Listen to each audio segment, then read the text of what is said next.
요한복음 20장 19절부터 23절까지 함께 읽습니다. 이날 곧 안식 후 첫날 저녁 때에 제자들이 유대인들을 두려워하여 모인 곳에 문들을 닫았더니 예수님께서 오사 가운데 서서 가라사대 너희에게 평강이 있을지어다. 이 말씀을 하시고 손과 옆구리를 보이시니 제자들이 주를 보고 기뻐하더라. 예수님께서 또 가라사대 너희에게 평강이 있을지어다. 아버지께서 나를 보내신 것 같이 나도 너희를 보내노라. 이 말씀을 하시고 저희를 향하사 숨을 내쉬며 가라사대 성령을 받으라. 너희가 네 죄든지 사하면 사하여질 것이요 네 죄든지 그대로 두면 그대로 있으리라 하시니라. 아멘. 난해한 말씀이 하나가 등장하는데 요한복음 20장 23절 있지요. 너희가 네 죄든지 사하면 사하여질 것이요 네 죄든지 그대로 두면 그대로 있으리라. 성경은 실제로 난해한 말씀도 많고 그리고 잘못 해석하고 이해하면 함정에 빠질 만한 말씀도 아주 많이 있습니다. 그래서 성경 결코 단순하지 않다 그렇게 말할 수밖에 없겠습니다. 너희가 누구 죄든지 사하면 사하여진다. 일단은 문자 그대로의 말씀이 액면 그대로 일단은 맞다는 것은 전제일 수밖에 없고, 그러나 문자 그대로가 맞으나 해석상의 난해함과 난맥상을 가지고 있는 건 당연한 것입니다. 우리가 그냥 아무 죄나 용서를 한다. 내가 당신 죄를 사하노라. 그렇게 교황처럼 아니면 신부들처럼 고해성사를 한 다음에 주장한다 그래서 그 사람의 죄가 사해지는 것은 결코 아니지요. 우리 예수를 믿는 사람들에게 주님께서 하신 말씀이지만 누구보다 이게 가능하신 분은 누구였겠습니까? 주님이셨죠. 주님께서 중풍병자를 만나셔서 소자야 내가 죄사함을 받았느니라 라고 말씀하셨어요. 그러면 주님의 공생의 세월 동안에 주님께서 직접적으로 내가 너의 죄를 사하노라, 드라마 겨울연강감, 가을동안감 그런 것도 하나 있었죠. 아마 성경을 보고 그랬던 모양인지 모르지만 이단 사이비가 하나 나온 거죠. 사실은 주님께서 직접적으로 사람을 만나가지고 내가 너의 죄를 사하노라 그런 장면은 중풍병자의 사건, 그것 말고는 우리가 성경에서 찾아볼 수가 없어요.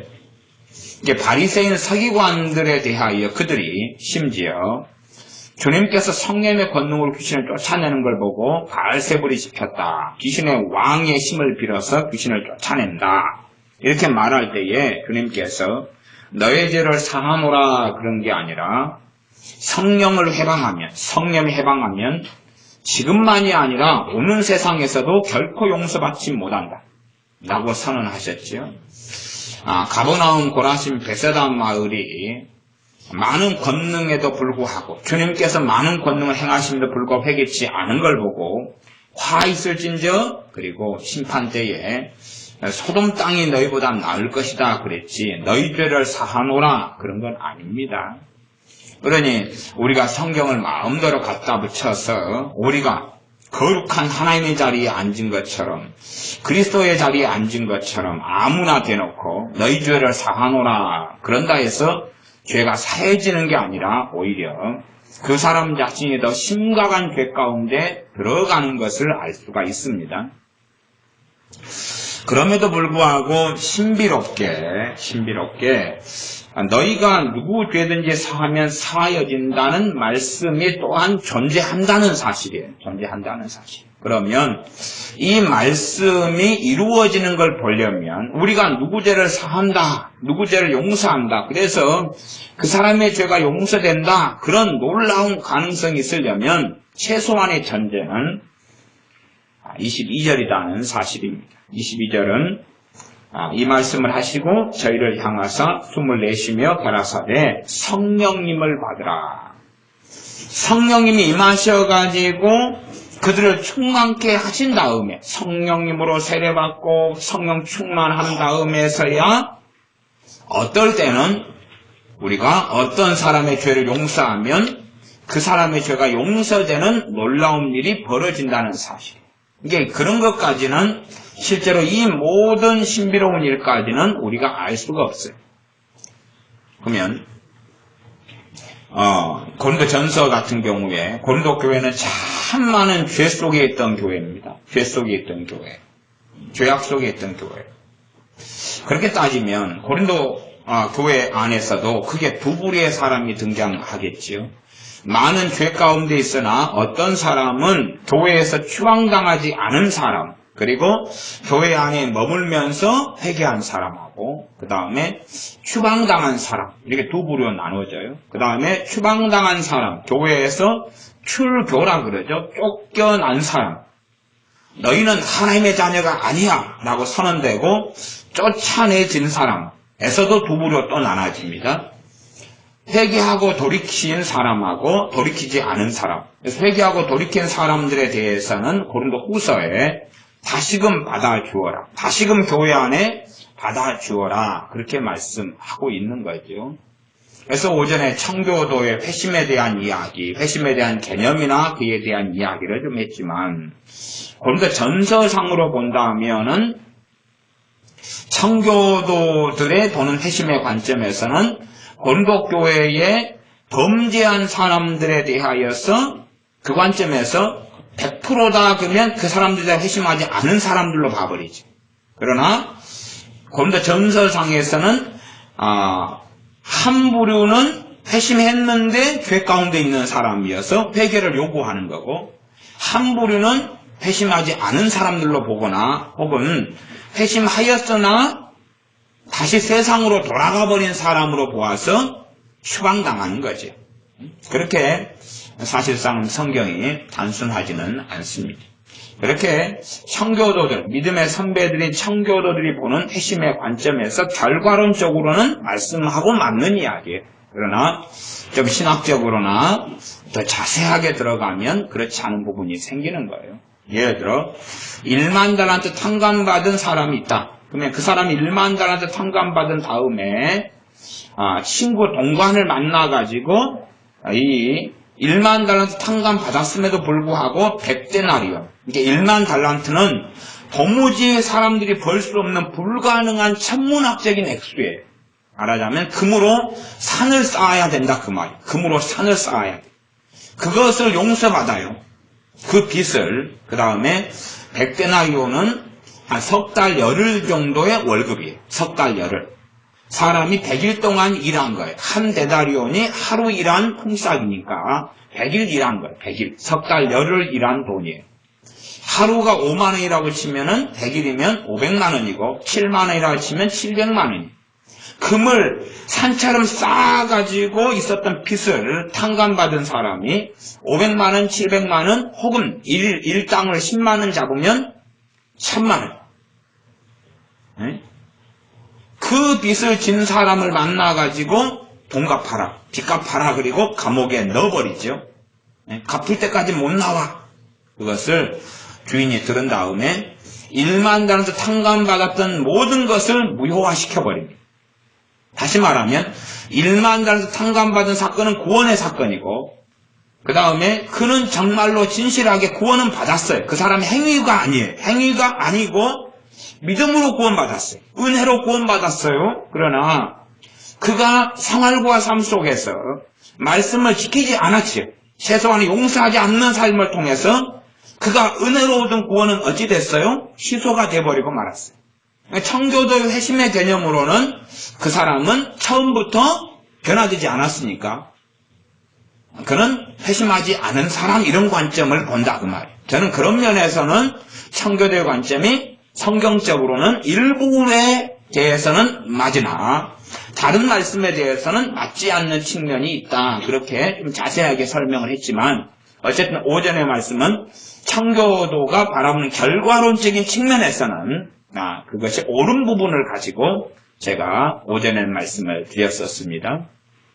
참으로 회심한 사람은 그 사람이 구원받는데 결과적으로 그래서 일만나도 탕감받은 사람이 100데나리온 빚진 친구를 만나기 전에 죽어버렸어야 되는 거예요.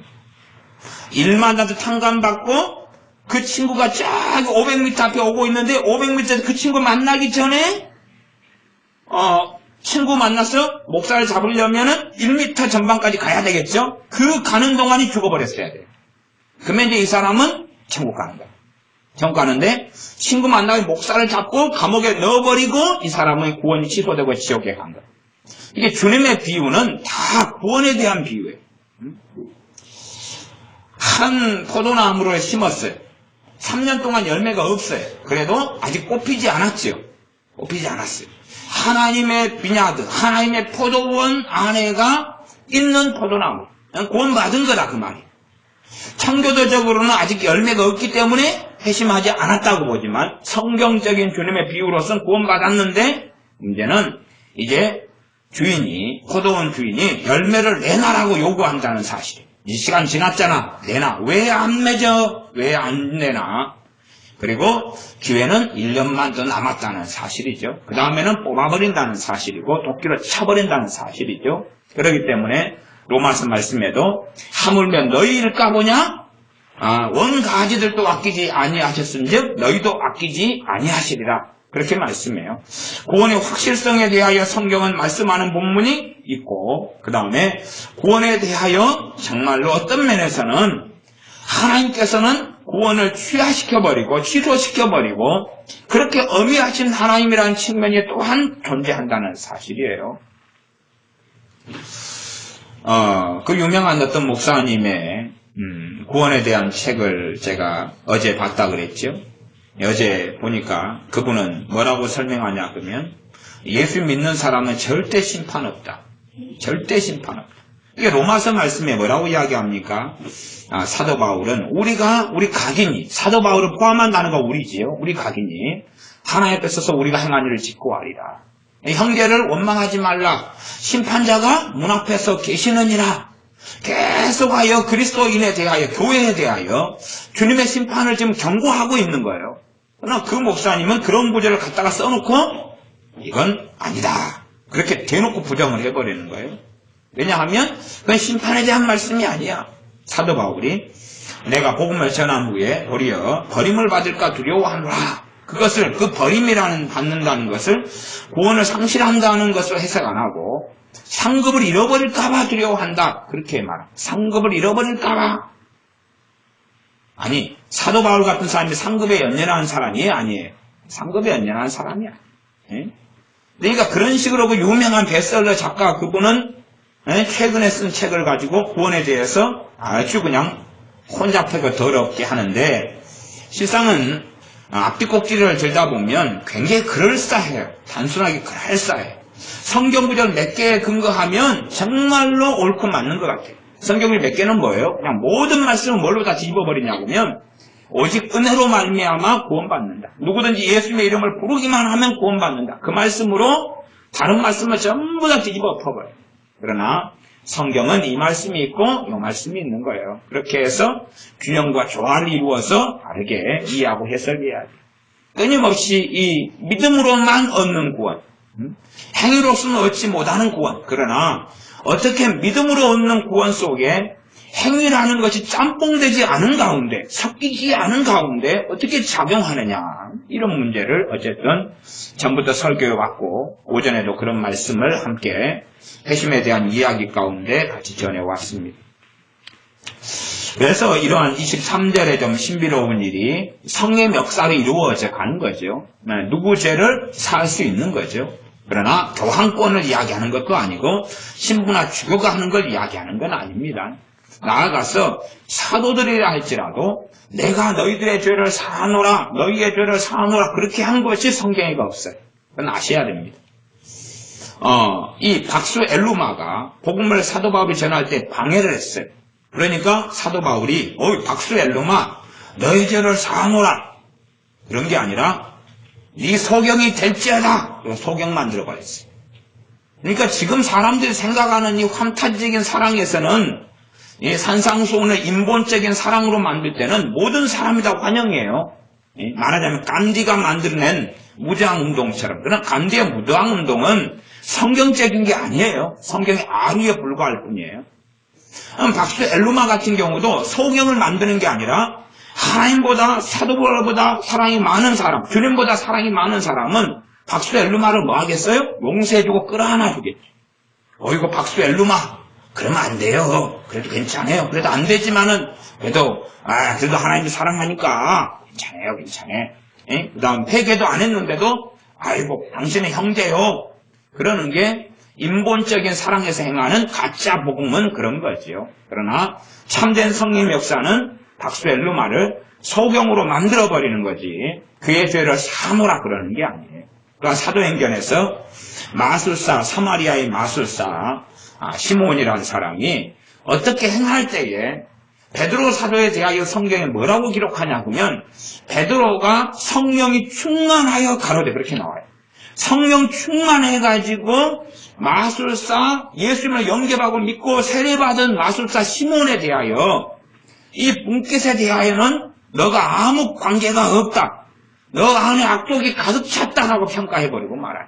그 다음에 천국하고는 구원하고는 너하고는 상관이 없다 그러는 거지. 아마 이 마술사 시몬도 사도 베드로와 요한 사도가 사마리아에 와서 안수함으로 성령이 임하시는 사건 전에 확 죽어버렸어야 되는 거예요. 자살 말고 그때 늙어 죽어버렸든지 교통사고로 죽든지 그러면 구원받아요. 제가 보기에는 그래요. 세례받고 믿었으니까 믿고 세례받고 그 다음에 사도 요한과 베드로 사도가 성령이 임하도록 안수하러만 안 왔어도 구원받았을 수 있어요. 물론 조금 지나면 다시 세상으로 돌아갔겠지만 조금 더 기간은 연장됐겠죠.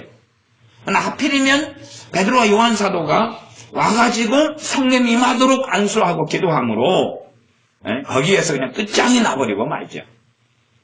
그래서 그런 면에서는 이 청교도 이 목사님들 1600년도에 청교도 목사님들이 바라본 회심의 개념에는 시몬 같은 경우는 회심하지 않았다 이렇게 보죠. 이 마술사 같은 경우는 회심하지 않았다 그렇게 보고 이해할 거예요. 그러나 성경은 명백하게 그가 믿었다. 그리고 세례받았다 그러죠. 세례를 주는 빌립비사님이 만만한 사람이 아니잖아요. 성경 충만한 전도자 빌립비사님이 아무나 물세례를 줄 리가 없다 그런 말이에요. 믿는 사람에게 줬고 그래서 당연히 그가 주님을 진실되게 믿었다 하고 볼 수 있는 거죠. 그러나 그는 변화의 길을 아직은 가지 않았어요. 오히려 이 마술사 출신이었던 이 친구도 베드로와 요한 사도의 안수를 받고 누구를 받았어야 되는 거예요?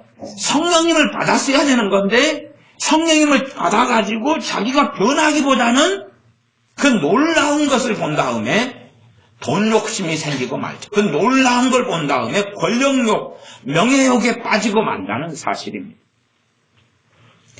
그래서 잘못된 길을 이 마술사, 이 친구, 과거의 전직 마술사는 걸어가고 하나님과 전혀 다른 삶이 되고 마는 것입니다.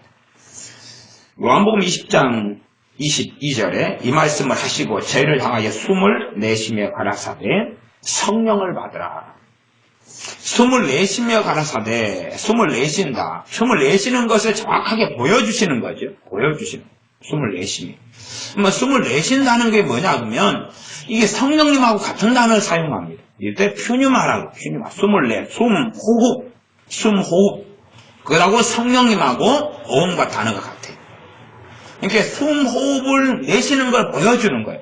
그냥 그러시면서 성령님을 받아라 그런 거예요. 그러면 약간의 영적인 해석, 영해를 약간은 같이 가미해서 이야기하자면 영해는 굉장히 위험한 성경 해석입니다. 그러나 일반적으로 이 부분의 해석은 대부분의 목사들이 동의하고 신학계에 동의하는 부분이기 때문에 숨을 내쉬며 가라사대 하는 것을 좀 더 한 걸음 나아가서 이야기한다면 그렇게 저는 이해하겠습니다. 예수 그리스도인의 삶의 숨과 같은 거다. 성령을 받고 성령님이 역사하시는 것은 예수 그리스도인들의 호흡하고 같은 거다. 숨, 공기를 마시고 쉬는 가장 생명의 원천적인 것. 물보다 더 귀한 것. 생명의 가장 근원은 이 육체적인 생명의 근원이 되는 것은 공기지요. 공기. 그 다음에 물, 그 다음에 음식으로 가요. 세 가지잖아요. 세 가지. 태양 같은 것이 없어도 병들지만 오래 살 수 있어요. 지하에서도. 햇볕을 많이 안 쐬면 몸이 병 들어가는 건 알죠? 그래서 햇볕 쐬기 운동 같은 것도 있어요. 그러나 사람의 생명의 근원적으로 하나님이 맞지만 이제 육적으로 이야기한다면 공기 속에는 산소지요. 공기, 그 다음에 물, 음식이에요. 그러면 음식은 심지어는 100일을 안 먹어도 살아요. 그런 기록들이 있다고 말이에요. 100일을 안 먹어도 살아요. 그 다음에 물 같은 경우는 얼마까지 안 먹고 살 수 있을 것이냐. 그래서 일반적으로 물도 한 5일 정도 안 먹으면 생명에 심각한 위기가 닥쳐와요. 3일 단식을 하면서 물도 안 먹고 음식도 안 먹는 경우가 있으나 건강에 꽤 해를 끼쳐요. 물을 안 먹는 것. 그렇기 때문에 단식이라는 것은 정말 극단적인 상황에서 사용하는 것이죠. 일반적으로 금식은 음식은 안 먹되 물은 마시는 걸 이야기하죠. 그러나 공기라는 것은 물속에 공기가 없는 물속에 물론 물속 안에도 공기는 있습니다. 굉장히 소량이 있지요. 물고기는 그래서 물속에 있는 물 안에 있는 공기를 마시면서 사는 거예요. 공기가 더 많이 필요한 애들은 물속에 있지 않고 때때로 물 밖에 나와가지고 고래처럼 이렇게 공기를 충분히 마시지요. 공기가 많이 필요한 물고기가 있고 적게 필요한 물고기 있으나 사람은 많이 필요한 존재이지요. 그러면 물속에서는 가령 3분을 누가 있을 수 있느냐? 못 있어요. 미션 임파서블 이런 데에서는 3분도 넘게 있어도 살더라고요. 그러나 사람은 1분, 2분, 2분까지? 집사님 몇 분까지? 1분 30초. 우리 집사님이 해군 특수부대 출신이잖아요. 이게 1분 30초 정도. 이게 저 같은 경우도 활동을 안 하고 가만히 있어가지고 숨을 참고 있으면 50초까지 있더라고. 50초. 훈련을 더 하면 폐활량이 더 늘어나죠. 근데 이제 헤엄을 친다는 움직인다 그러면은 훨씬 줄어들어 버려요. 더 활발하게 움직인다 그러면 점점점 줄어들어 버려요. 그러니까 아마 1분 3초도 열심히 헤엄친다는 전제 속에서 1분 30초겠죠. 네. 그러니까 그만큼 공기가 없으면 우리 사람의 생명이라는 건 금방 아무것도 아닌 거예요. 아무것도 아니에요. 금방 쓰러지고 없어지는 거예요. 이 공기가 있기 때문에 우리가 1분, 2분 만에 죽어버릴 사람들이 지금 살고 있는 거예요. 그것도 폐활량이 커지고 숨을 참고 공기를 오래 머금고 있고 이거 훈련을 하면 좀 더 촉수가 늘어나지만 훈련이 안 되는 사람은 심지어는 30초 만에도 죽어버려요. 30초가 안 돼서 10초, 20초 만에도 죽어버릴 수가 있어요. 훈련이 안 된 경우는 그렇게 돼버리고 말아요. 얼마나 1분, 2분, 3분 만에 공기가 없어도 대다수의 사람은 죽어버리고 말 거예요. 아마 그런 의미 속에 주님께서 지하들이 볼 정도로 숨을 내쉬는 걸 보여주신 것 같아요. 주님께서 숨을 내쉬고 사셨지요. 육체를 가지고 계실 때에. 또한 부활하신 다음의 일이기도 한데 숨을 내쉬는 걸 보여주신 거예요. 호흡을 영이라 그러고 이것을 표념하라 그러고 이 호흡을 그 단어를 가지고 성령님이라는 단어로 사용해요. 그래서 호흡을 내쉬는 것하고 성령님이라는 단어가 같이 걸어가는 거예요. 같이 걸어. 그런 의미에서 믿는 사람들의 삶 속에 성령님의 역사하심과 존재하심은 필연적이고 끊어지고 없어지면 끝난다고 봐야 돼요. 필연적이고. 예수님을 믿는 사람이 하나님의 자녀 신생, 다른 말로 중생, 다른 말로 거듭남을 하는 것은 성령의 역사로 하는 거예요. 그러므로 어떤 사람이 예수를 믿고 거듭났다 그러면은 그에게는 당연하게 성령이 임하셨다라고 말해도 신학적으로 정확하고 맞는 이야기지 틀린 말이 아닐 거예요. 그러나 성령님이 중생하고 거듭나게 하셨다는 것이 이게 성경에서 주님께서 말씀하시는 관점에서 성령을 받으라 했을 때 성령을 받았다는 내용은 아니라는 이야기예요. 이게 신약 성경에서 성령님을 받는 것하고 필연적으로 함께 가는 내용과 개념이 뭐냐 하면 그 사람의 변화예요. 성령을 받는 것과 함께 가는 것은 그의 변화예요. 왜냐하면 성령님이 임하셨기 때문에 성령님의 역사하심이 나타나니까 그런 거예요. 성령님의 역사하심이 나타나니까 그런 거예요. 자동차가 없이 두 발로만 걸어가는 사람하고 자동차를 가진 사람은 삶이 다를 거예요. 차가 없다가 차를 가지고 살 때는 분명히 그 차로 인한 삶의 변화가 있을 거예요. 그럴 수밖에 없겠죠. 또 시력이 안 좋은 사람이 안경을 안 쓰고 살아가다가 안경을 끼든지 렌즈를 끼든지 라식 수술을 하든지 간에 하게 되면 필연적인 변화가 있을 거예요. 변화가. 저는 이 안경을 끼워서 그렇지 안경을 안 끼면 저도 선글라스를 끼고 싶어요. 근데 선글라스를 사가지고 안경 도수를 넣는데 돈이 아까워가지고 선글라스를 지금까지 끼지 못하고 살아오고 있죠. 근데 또 못 끼는 이유도 있어요. 선글라스 이거저거 만원짜리 끼워봐도 어울리지가 않는 거예요. 제가 모자를 밀짚 모자를 쓰고 다니는 이유가 뭐냐면 모자를 이거저거 써도 모자가 안 어울려요. 그래서 야 나는 조선시대에 양반 모자는 좀 어울리는데 양반 모자 있죠. 갑모자 삭감 모자는 어울리는데 모르겠어요. 그것도 어울리는 것 같아. 장뚜뱅이 모자. 장뚜뱅이 있죠. 옛날 장사꾼들 쓰는데 장돌뱅이 모자 있잖아요. 그런 것까지도 어울리는 것 같은데 요즘 신식 모자들은 안 어울려요. 대신 카우보이 모자는 좀 어울리고 제가 그래서 카우보이 모자를 쓰고 다니죠. 우리의 삶에 정말로 자동차나 아니면 우리 문명의 이익이나 뭐가 있으면 변화를 가져와요. 변화를 가져와요. 그것만으로도 변화를 가져와요. 그것만으로도. 돈이 없는 사람이 돈이 생기면 그 사람의 삶은 변화를 가져와요. 그러지 않아요? 변화를 가져옵니다. 컴컴한 집에 불 없이 살다가 이제 전기가 들어오기 시작하면 변화를 가져와요. 제 사는 것이야 많은 사람들이 알려져서 원체 유명합니다. 제 유명한 게 뭐냐 그러면 안 씻기로 유명하고 막 그런 거 있잖아요. 그러면 제 어릴 때야 산 밑에가 집이 있으니까 물이 귀하잖아요. 물로 샤워할 수 있어요. 샤워하면 뭐 해야 돼요? 다시 물 들어가야 돼. 산 밑에 샘에. 그러니까 사실은 샤워하고 싶어요? 안 하고 싶어요? 내가 샤워를 하면 그 물을 누가 떠오면 내가 샤워하죠. 근데 내가 샤워하면 그 물을 내가 떠와야 돼요. 떠오면 이게 봐보세요. 이 바켓스에다가 그거에다가 손을 잡고 이 바켓스가 얼마나 무거워요. 그래도 한 10kg씩은 된단 말이에요. 이걸 짊어지고 뒤뚱뒤뚱하고 물을 엎그러지고 뒤뚱뒤뚱 해가지고 몇백 미터를 산을 올라가야 되는 거예요. 그러니까 제가 씻기가 싫은 거예요. 물하고 씻어요. 그러니까 이제 손톱 밑에 때도 많이 끼고 그래서 비 오는 날을 환영하는 거예요. 저는 지금도 비 오는 날이 좋아요. 지난번에 서울의 한강에 비가 억수같이 오는 날 우산을 쓰고 좀 걸었는데 우리 세연이한테 욕을 엄청나게 먹었어요.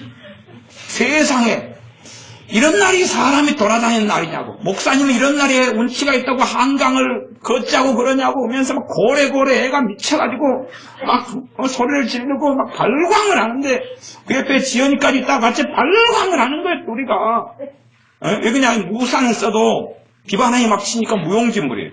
근데 놀라운 것은 한강이가 대학생들이 그 비가 오는데 그 뭐죠? 그 돛 하나 가지고 혼자 다니는 거. 요트도 아니고 혼자 이렇게 요트처럼 애가 혼자 이렇게 바람 타고 다니는 거 있잖아요. 한강을. 윈드서핑 같은 거요. 맞아요. 그런 거 타고 얘들이 막 완전히 재밌게 돌아다니는 거예요. 그 다음에 또 낙하산같이 막 행글라이더처럼 타고 또 막 돌아다니고. 걔들은 그렇게 재밌게 놀더만. 나는 우산 좀 쓰고 간다는데 그것 때문에 목사님 정신이 없다고 보면서 이 비 오는 날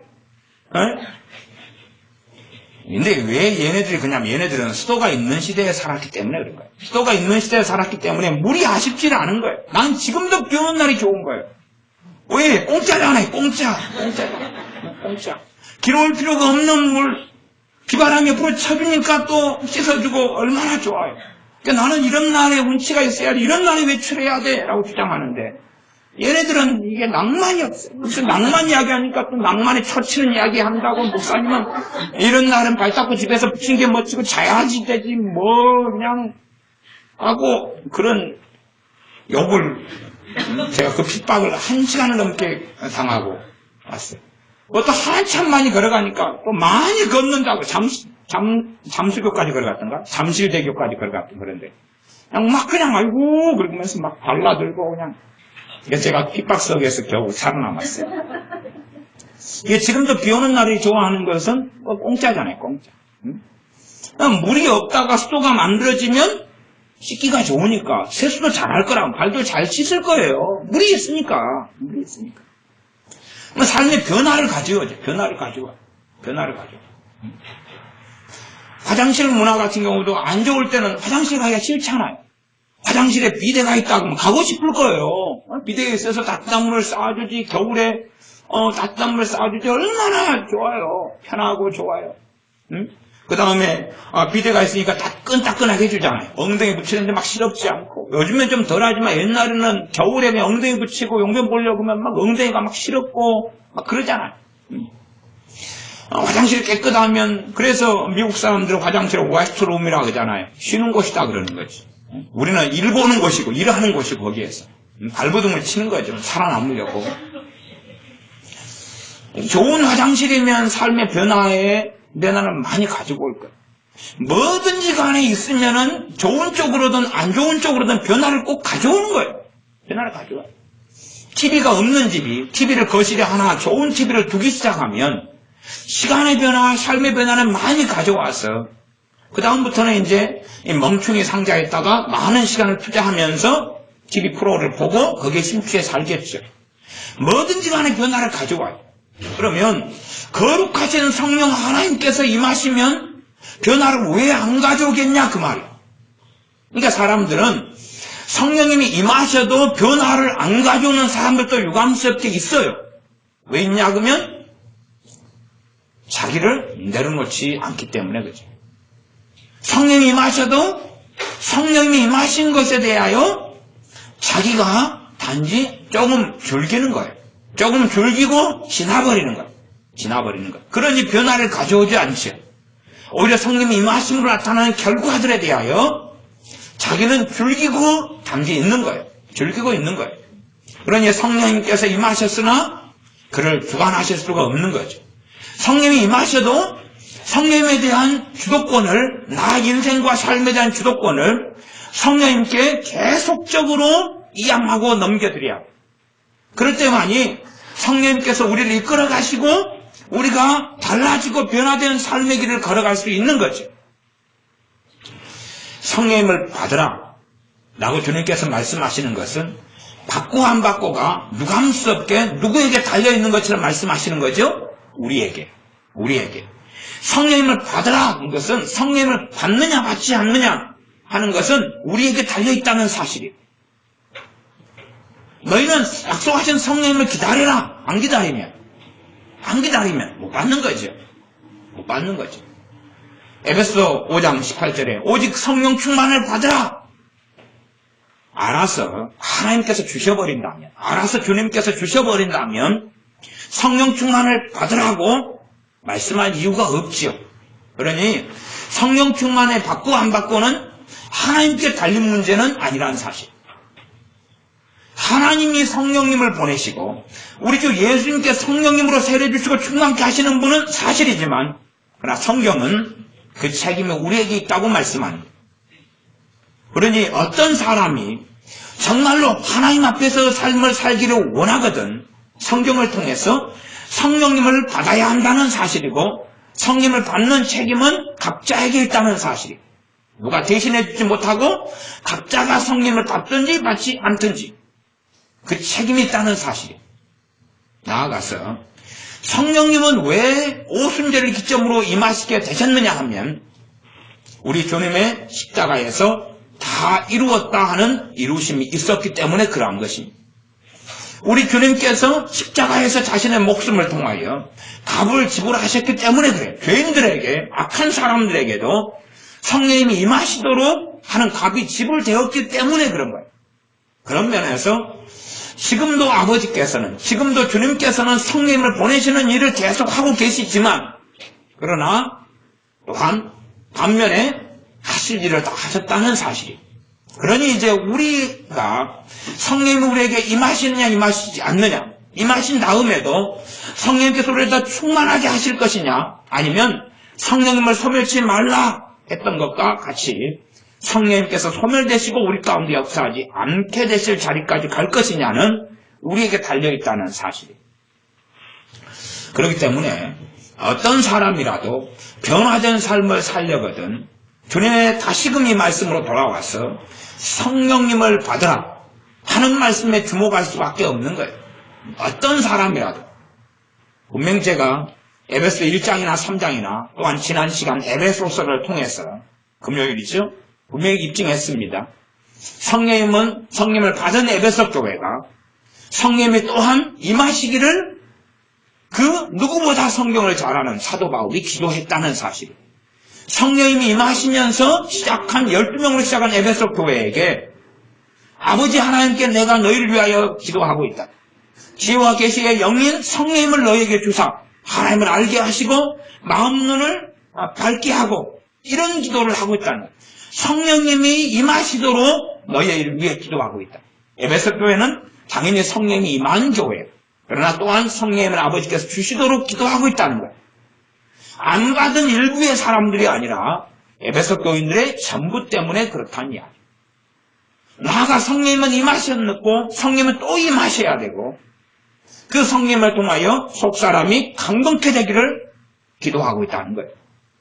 성령님을 통한 속사람이 강건케 되기를 위한 기도의 도움은 사도 바울이 에베소 교회를 위해서 하고 있는 거죠. 그러나 그 기도를 한다 해서 모든 사람의 속사람이 성령으로 강건케 될 수는 없는 거예요. 예? 손바닥이 마주쳐야 소리가 나는 거예요. 마주쳐야 소리가 나는 거예요. 오전에 조지 밀러 목사님 이야기를 좀 했습니다. 고아를 토탈에서 10,000명 이상을 키운 목사님. 빈손으로, 기도만으로 키운 목사님. 그럼 10,000명이 먹는다. 10,000명이 마신다. 10,000명이 쓸 집이 있다. 그걸 공급하려면 그것도 1년도 아니고 2년도 아니고 5살짜리 고아가 들어오면 몇 살 때까지 키웠는지는 제가 잘 모르겠습니다. 근데 그래도 10대 후반까지는 컸겠죠. 10몇 년이에요. 10몇 년. 그렇게 해서 10,000명. 그분이 이제 그 다음에는 한 75살 정도부터인가 선교 사역을 기도하면서 시작했어요. 그전에는 재정적인 선교, 내지 선교회 같은 것도 시작해서 재정적으로 계속 돕고 본격적으로 한 75 정도나 10몇 년 동안 선교 사역을 하면서 전 세계 한 24개국 이상을 다니면서 300만 명 이상의 사람들의 복음을 전한 사람이 조지 밀러 목사님이지. 근데 그분이 청소년 시절은 어땠냐 그러면은 도둑질을 많이 한 사람, 도둑질을 많이 했어요. 도둑질도 이제 밖에 도둑질보다는 제가 이 책을 통해 볼 때는 아버지 돈 도둑질, 양반이죠, 양반. 아버지 돈을 돌는 거예요. 그 다음에 술을 많이 마시고 그다음 노름을 했어요. 그리고 그것이 아마 청소년 시대 때 일이고 이분이 회심을 20대 초에 정도인가 일찍 했어요. 그 다음에 이제 21살에 목사님이 됐어요. 목사님 된 다음에 이제 사역을 많이 하다가 25 정도인가 이때 이제 25인가 6인가 사모님을 만나가지고 기도하며 소개받아가지고 사모님 만나서 이제 결혼을 하고 목회를 시작하죠. 목회 한참 하다가 그 다음에 고아원 사역으로 터닝하고 고아를 키우죠. 어떤 면에서 고아원 사역을 했던 것은 당대 목사님들 사이에서는 이단학 같은 경우에, 왜 목회자는 그런 일반 사업을 안 하거든요. 안 하는데 거의 이단 이교 같은 상황. 지금 시대에는 목회자가 고아원을 한다 그러면은 인정받아요. 복지 사역이니까. 당대에는 전혀 인정받지 못하는 손가락질을 받고 잘못됐다고 지적당할 때의 시대의 일이에요. 그런 것 가운데 아무 후원자도 없고 아무 알아주는 사람이 없을 때에 그 길을 이제 걸어가는 거죠. 일찍부터 그 조지 밀러라는 노름도 하고 술도 마시고 아버지 도둑질 돈 해가지고 그렇게 살아가고 이런 사람이 변화됐던 원동력이 뭐냐 그러면 당연하게 성령을 받았기 때문에 그런 거예요. 성령을 받았기 때문에 그 다음에 그는 변화의 길을 걸어갔어요. 변화의 길을 걸어가서 달라졌고 변화되었어요. 그리고 그의 평생의 여러 업적들 가운데 일반적으로 기도를 이야기하니까 5만 번 이상의 기도 응답을 뚜렷하고 정확하게 받았다. 그렇게 말씀하죠. 그런 기도 응답 받은 내용은 굉장히 많아요. 기도 응답에 대하여 원리를 이 조지 뮬러 목사님은 이야기해요. 원리는. 사실은 원리는 간단하지만 따라서 실천하기는 정말 어려워요. 정말 어려워요. 믿음으로 기도하라. 말씀에 근거해서 기도하라. 그 다음에 죄 짓지 말고 기도해라. 이제 어려워지죠. 응답받는 몇 가지 원리를 이야기하는데 두 번째 정도에는 내 마음에 죄악을 품으면 하나님이 듣지 아니하시리라. 죄를 끊고 죄 짓지 말고 기도해라. 그래야 응답해 주신다. 그런 게 한 두 번째 항목에 들어가 있어요. 세 번째, 네 번째는 한 4-5개밖에 없어요. 원리가. 간단하죠. 간단해. 그런데 거룩하게 되는 삶을 전제로 해서 기도 응답을 이야기하는 거예요. 정말로 변화된 삶을 살아가면서 죄를 끊어가고 죄를 품지 않고 버리는 가운데서 기도 응답을 이야기해요. 그렇기 때문에 많은 사람들이 조지 뮬러 목사님처럼 응답받고 싶으나 받을 수 없는 이유는 명백한 거죠. 왜냐하면 죄를 끊기도 싫고 또한 끊지도 않기 때문에. 그러면 죄를 끊어가고 변화돼 가는 거죠. 완벽하게 죄를 끊는 게 아니라 끊어져 가는 삶을, 변화돼 가는 삶을 사는 거죠. 당연히 그러려면 누가 필요하냐 그러면 성령이 필요하다는 사실. 성령님의 도우심과 능력과 역사가 아니면 죄를 끊어갈 수 없다는 거죠. 끊어가고 변화돼 가면서야 그때부터 기도라는 게 본격적으로 열매를 맺는구나를 경험하지. 그러나 전혀 죄도 깨닫지 못하고 인식하지 못해. 죄를 알지 못하는데 어떻게 죄를 끊지요? 끊지요. 죄를 깨닫지 못하는데 우리는요 아무것도 안 하고 그냥 충실하게 직장생활만 해요. 아무 죄 안 짓고 직장생활해요. 직장에 충성되게 잘 갔다 오고 그 다음에 밥 먹고 그 다음 집에 돌아와서 자녀들 잘 또 돌보고 하루가 끝나요. 그렇게 아무것도 안 하고 평범한 삶을 살아요. 근데도 깊이 있게 들어가면 무수하게 많은 죄를 지어요. 다시 말하면 하루에 아무하고도 다투지 않아요. 아무하고도 싸우지 않아요. 신경을 내지 않아요. 혈기 내지 않아요. 시기하지 않아요. 질투하지 않아요. 그리고 하루에 2시간 기도하고 1-2시간 말씀 보고 그 적은 시간 가운데서라도 그리고 충성되게 직장에서 또는 가정에서 살아요. 그렇게 살았는데도 무수하게 많은 죄를 지어요. 그러면 깨어있지 않고 기도생활도 하지 않고 이런 사람들도 마찬가지예요. 그런 사람들은 어떻게 생각하냐 그러면 나는 죄를 안 짓는다고 생각해요. 아마 죄에 대한 인식이나 생각 자체를 안 가지고 있어요. 죄라는 개념 자체를 쫙 던져버려요. 어디에만 듣냐 그러면 교회에서만 들어요. 교회에서만 설교 때만 죄라는 단어를 듣지 일상사 속에서는 죄라는 거에 대한 아무 생각도 안 하는 믿는 사람들도 너무 많아요.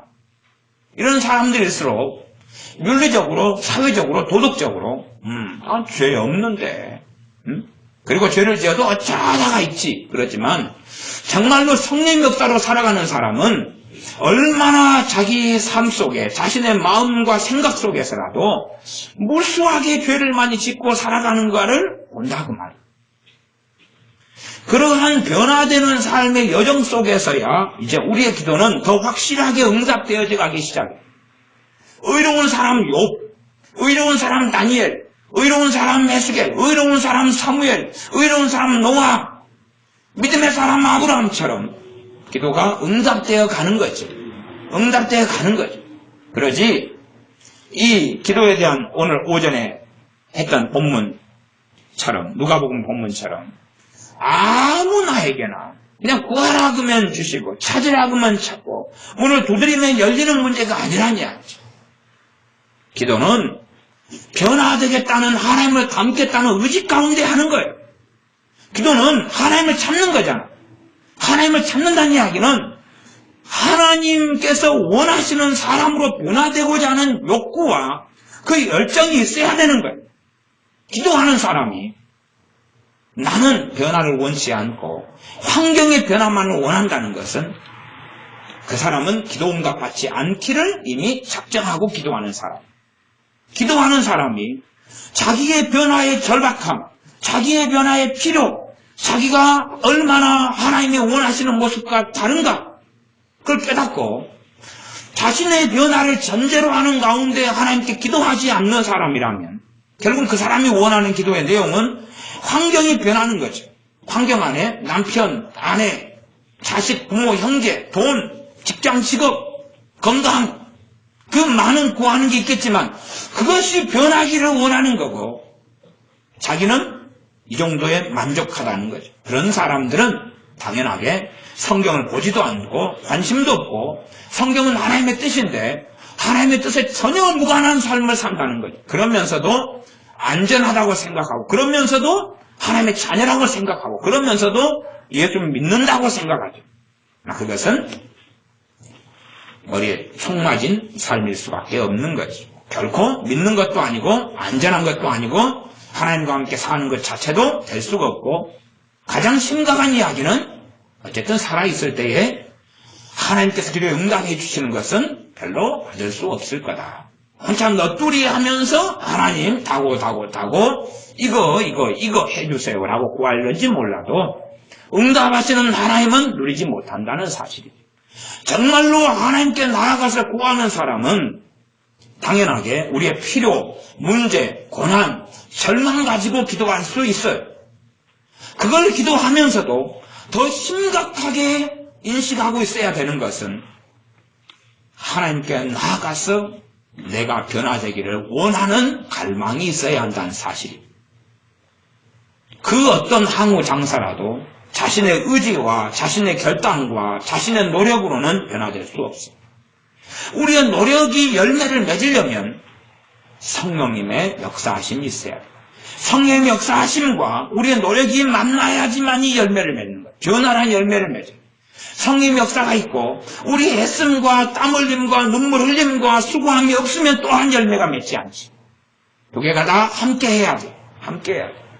그러나 성령님이 역사하시는 가운데서 변화는 심각한 땀이나 심각한 눈물이 아니다는 사실. 수월하고 쉬운 길이라는 사실. 성령님의 임하심과 성령님의 역사하심과 성령님을 받음없이 성령님의 충만을 받음없이 땀을 흘리고 수고하고 발버둥 쳐봐야 10년이든 100년이 지난다 해도 별 의미가 없는 그런 삶이라는 것입니다. 달라지지 않고 별로 변화되지 않아요. 그러하기 때문에 주님께서 공생애의 마지막 때에 계속하여 하신 말씀이 성령님에 대한 말씀입니다. 그러면 거꾸로 그렇게 생각할 수 있습니다. 성령님을 받지 않으면 물론 신학적으로 믿는 사람은 받았다 그렇게 전제하고 이야기하지만 실제적으로 성령님이 역사하시지 않는 삶을 산다. 그러면 성령님에 대해서 설명했던 예수의 말씀이 전부 다 무효가 된다 그 말이에요. 성경 요한복음 14장부터 보겠습니다. 요한복음 14장입니다. 14장 16절부터입니다. 요한복음 14장 16절 제가 읽습니다. 내가 아버지께 구하겠으니 그가 또 다른 보혜사를 너희에게 주사. 보혜사를 파라클레토스 그렇게 헬라어는 이야기하고 다른 말로 옆에 계셔서 돕는 분. 영어 성경으로는 어떻게도 번역하냐 그러면 헬퍼 이렇게 해요. 돕는 분, 그 말, 돕는 분. 그러면 우리가 도움이 필요 없는 때도 있지만은 누가 돕는 사람이 있다. 그냥 우리 인간적인 비유로 부부가 살면 아내는 돕는 배필이라고 성경이 이야기해요. 남자가 돕는 배필이 아니라 이게 목적 지향적인 삶은 누가 살아야 돼요? 남자가. 그리고 그래서 한 몸이 돼가지고 누구의 도움을 받아야 돼요? 여자의 도움을 받아야지만이 온전해지는 길을 걸어간다 그 말이에요. 물론 혼자 산다 해서 그렇지 않은 건 아니지만 성경의 부부에 대해서 하시는 말씀은 그러니까 여자가 남자를 도와요. 그러면 누가 더 부족한 존재죠? 남자가 더 부족한 존재. 연약한 것은 누가 더 연약하죠? 여자가 연약하기는 연약하고 부족하기는 남자가 부족하고 그렇게 성경이 이야기해요, 말씀이. 사람을 지으신 하나님께서 말씀해. 사람 존재를 아시는 하나님께서. 그래서 여자가 돕는 배필이에요. 돕는 배필. 그러니까 도우려면 이모저모를 다 도울 거예요. 그래서 우리나라 속담에도 그런 말이 있죠. 여자 말을 잘 들으면 남자가 그래도 잘 풀린다. 잘 풀린다. 여자 말을 잘 들으면 안 되는 일이 드물다. 그렇게 이야기해요. 왜? 도우니까 뭘로 돕겠어요? 일단은 여자가 그래서 말을 잘하는 거예요. 입이 딱딱딱딱딱딱 그런 거예요. 왜? 도우려니까 잔소리를 해야 되잖아. 왜 이렇게 요렇게 예 마님 그리고 이렇게 하면 그렇게 예 마님 당신 보니까 기도를 요즘 안 하구나. 기도할 때 됐어. 예 마님 그리고 기도를 하고 그렇게 하면 잘 풀려요. 잘 풀려요. 근데 이제 잘 안 풀리는 남자들 특성이 있어요. 마누라가 이야기하는 땡땡거리고 다른 길을 걸어가면 그런 남자들은 풀리는 경우가 별로 아예 안 풀려. 당연한 거예요. 왜냐하면 돕는 배필로 필요해가지고 자기가 얻어놓고 이 도움 필요 없어. 니는 맨날 시비만 걸어. 그러니까 도움 받아요, 못 받아요? 못 받아. 그러니까 이게 잘 풀리지 않아요. 뻔한 이야기면 뻔하니 힘들어요. 삶이 힘들어. 삶이 힘들어. 더군다나 함께 살고 대화 나누는 것도 힘들어요. 생각해 보세요. 아브라함에 대하여 사라는 주여 그렇게 불렀어요. 주여 그렇게 불렀어요. 그러나 실제로는 깊이 들어가면요. 아브라함의 주님은 사라입니다. 사라가 시키는 대로 다 해. 하나님도 누구 시키는 대로 하라 그랬어요? 네 마누라 시키는 대로 해 그랬어요. 아브라함한테. 아브라함은 믿음의 사람이고 믿음의 조상이잖아요. 근데 하나님이 이렇게 말씀해. 야, 네가 결정해가지고 해. 야, 네 마누라 말 들어. 그러노. 네 마누라 말 들어. 심지어요, 어떤 문제에서 그러냐면, 자기 후처를 드렸어요. 후처를 드려. 후처를 이거 해가지고 이렇게 결혼해. 이 여자 첩으로 삼아서 애 낳아. 그러니까, 누구 말 들어요? 마누라 말 들어요. 좀 그건 안 했었어야 될 것 같아. 안 했었어야 될 것 같은데 또 그건 또 하고. 그 다음에, 마음에 안 들어. 이 여자 내보내. 그러니까, 그리고 내보내. 그 다음에 심지어 첫 아들을 낳았어요. 아들도 내보내. 그러니까, 그리고 그냥, 네 마누라 말 들어. 하나님도 그러고. 그러니까 결정이 보통 결정이 아니에요. 사업을 할까 말까보다 더 심각한 게 아들을 안 낳았는데 아들 쫓아내. 사업 할까 말까보다 더 심각한 문제지요. 아들 쫓아내는 거잖아요. 쫓아내버렸어요. 그래서 결국은 아브라함을 좌지우지한 사람은 사라지요. 그래서 사라가 죽은 다음에 이제 자기를 좌지우지 해줘야 될 사람이 믿음의 조상 아브라함한테 필요한데 없으니까 또 여자를 얻는 거예요. 그래가지고 애는 낳고 그 다음에 이제 그 여자 또 말 듣고 또 살았는지 몰라요. 성경 자세히 안 나옵니다. 어쨌든 간에 이 돕는 배필의 도움을 받아서 효과적으로 말 잘 듣고 남자들이 살아간다면 어쨌든 80% 이상의 남자들은 지금보다 훨씬 좋을 거예요. 지금보다 훨씬 좋을 거라 저는 그렇게 생각해요. 그래서 여자들이 말 잘하는 거예요. 남자들은 말 잘보다는 목소리가 크죠. 물론 목소리 큰 여자들도 많습니다만 남자들은 목소리가 크다 이것도 있지만 성질을 잘 내죠. 성질을 잘. 왔다가 하면 그냥 확 그냥 파야 그리고 성질을 잘 내죠. 대신 여자들은 성질을 참죠. 성질이 더 많이 나요. 근데 참는 것은 주먹 날아올까봐 힘이 약해서 참는 거예요. 이 돕는 배필이 있다. 자동차라는 돕는 게 있다. 냉장고라는 돕는 게 있다. 자전거라는 돕는 게 있다. 전등이라는 돕는 게 있다. 수도라는 돕는 게 있다. 그러면 삶은 달라진다. 근데 자, 이 돕는 분이 누구시냐 그러면 하나님이시죠. 하나님의 영이시며 하나님 되시는 분.